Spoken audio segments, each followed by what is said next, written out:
The growing impact of technology on our lives, that's the basis for a new book entitled Immortal Life by author and columnist Stanley Bing. Bing is also the pen name of Gil Schwartz, Senior Executive Vice President and Chief Communications Officer for CBS Corporation. Good to see you. Nice Congratulations on the book. Thank you. Thank you very much. Exciting. Thanks. Yeah.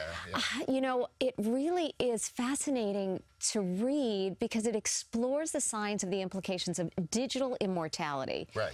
which just kind of blows us all away about when we start to think about it. If you think of the human brain as a kind of computer, this is the idea anyway that they're working on, which is to back up the computer the way you would back up your laptop.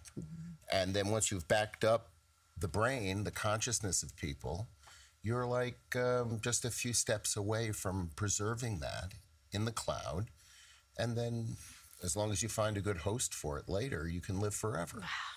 I like the way you put it. It's a soon-to-be true story. Yeah, I think everything in the book I looked at very carefully to make sure there wasn't a lot of speculation in it. I mean, you take, for example, our phones that everyone has. Well, I think within 20 or 25 years, a lot of people are going to be walking around with that communications hardware implanted in their heads. And I don't think it's a huge leap. I don't think the thing about people walking around with their nose buried in screens or little buds popping out of their ears, I don't think it's sustainable. I think people are going to eventually want to have their hands free to do other things, and they're going to put it in their heads. And once you do that, then a lot of things change.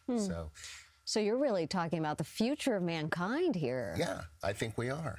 How far away are we from something close to this? Look, in some cases, it could be a long time, but in a lot of cases, I think it's pretty close. I mean, look at the way the world has changed just in the last 20 years. I mean, we used to think the iPod was a terrifically futuristic thing, and now it's antique stuff. You see them in the Smithsonian. So the idea that that our telephones and cameras and other things will be implanted in our heads, and that opens a lot of doors because you're 24/7 involved with the cloud, you're constantly being marketed to, you're accessing information, and with no need to think at all.